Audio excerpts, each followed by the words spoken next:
Marami po kasi nagpapa-inquire sa akin ng motor na to.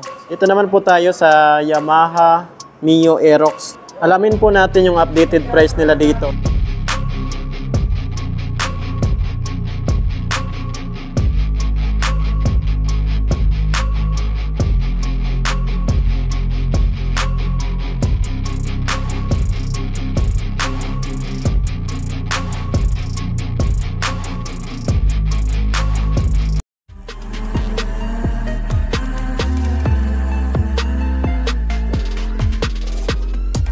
So yan mga idol, what's up? Chris Ride Motovlog nga po pala. For today's, nandito ngayon tayo sa DES, The Wixam Incorporated, Lagao Branch, General Santos City. Yan, marami po kasi nagpapa-inquire sa akin ng motor na to.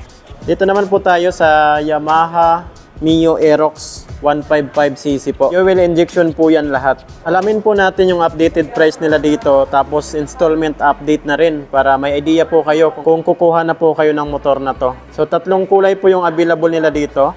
Lahat po ito ay standard version ng Mio Aerox kasi hindi po ito ABS. Ang glossy black, dan ang kulay nito. Mas elegant to para sa akin. So pang napakaganda sa akin itong kulay nito. Ang kulay po pala nito ay Cyan Storm. So yan yung nakalagay doon sa Yamaha talaga, Cyan Storm. Pero ito naka power gray glossy siya. Oh. Ganda oh. Gusto ko kasi yung mga glossy na motor kasi laging bago tingnan. Ganda ng combination ng decals niya. Cyan, tapos meron siyang konting orange dito. Dito naman yung BBA. Tapos yung mags na ito, kulay cyan din. Naman po yung matte gray nila. Combination naman ng yellow-orange na kulay. Ayan o. Tapos black naman po dito.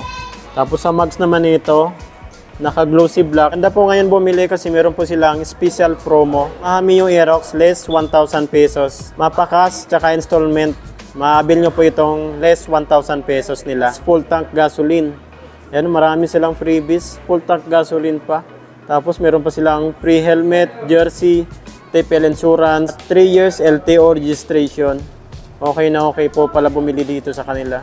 Bakit napakarami pa rin kumukuha ng motor na to? Unang-una kasi dyan yung design niya. Talagang napaka-muscular niya. Sporty looks. Di nawawala dyan. And then napakaangas ng daytime running lights na ito. Ayan o. Daytime running lights niya. Napakaangas po mga idol. Headlight naman po na ito. Naka-LED na po ito. Ayan o. Mapa high beam, low beam. At yung signal light naman na ito. Naka-bulb type pa rin po yung signal light na ito.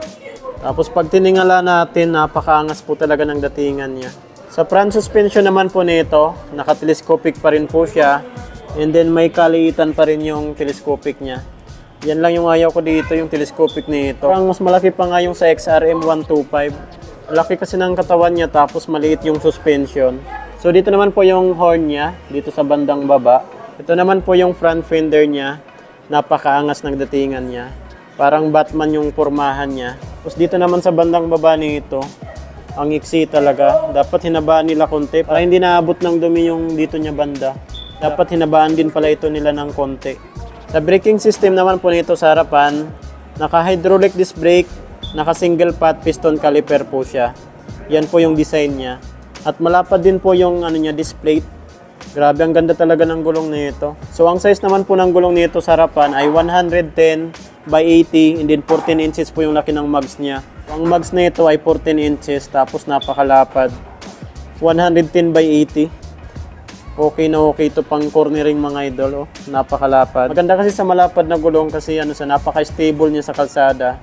So dito naman po tayo sa tail light at brake light nito. Ito yung gusto ko dito sa tail light at brake light nito.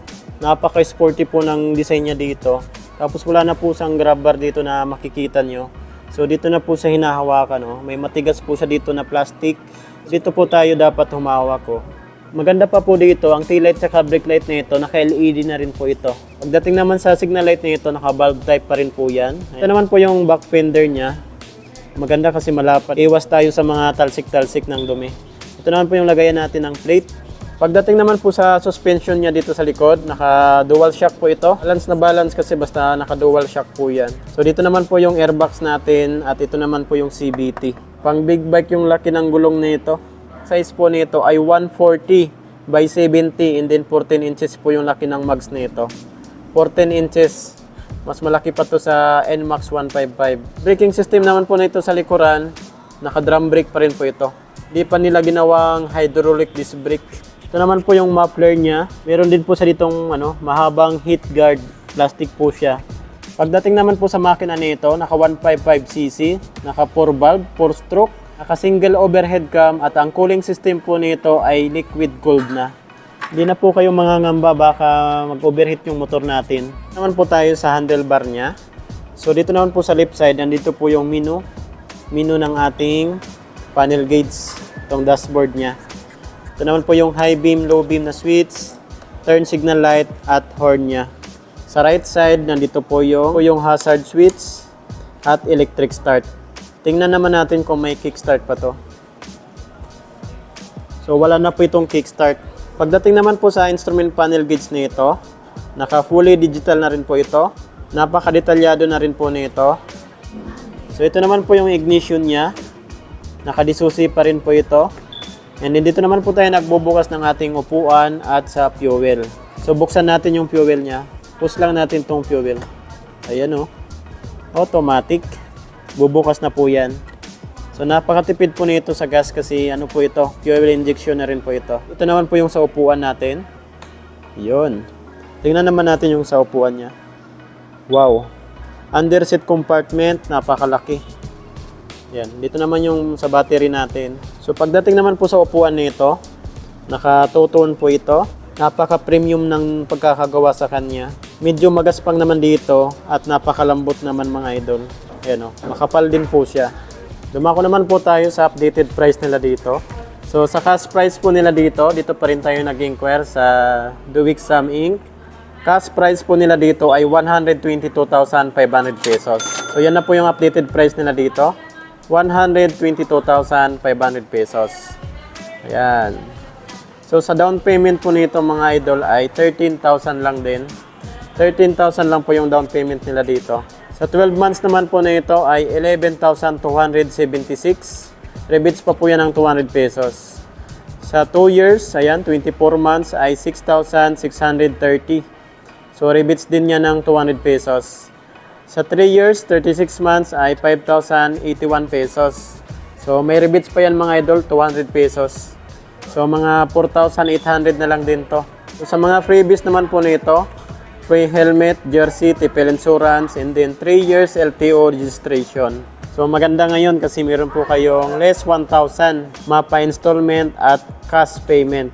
Less 1,000 po. Then additional pa dyan, meron siyang free full tank gasoline. Ayan, para po dito sa tatlong Yamaha Mio Aerox 155cc. So tatlong kulay po ito. Pero mas gusto ko yung kulay nitong glossy black. Ganda ng datingan kasi ng glossy black. Tapos itong itong Cyan Storm. So yan po yung kulay niya. Cyan Storm. At yun naman yung matte gray. Yan o. Kahit saan sa tatlong to mga idol. Basta Yamaha Aerox, puging-pugi ka dito. Naka-LED na yung headlight. Ganda ng DRL niya dito. Naka-digital panel gauge na rin po ito. Hydraulic disc brake, yung brake niya sa harapan. At ang pugi niya talagang tingnan. 155cc na motor natin. Ito yung pinaka-pugi. Mio Aerox. Available po dito sa kanila sa Duwik Sam Incorporated. Punta na lang po kayo dito sa karagdagang impormasyon about sa pagkuha nitong motor na to. So yan, kung may mga ipapa-inquire pa po kayo sa akin na motor, comment nyo na lang po sa comment section ng ating video. Ride safe po tayo palagi and God bless you all. Thank you!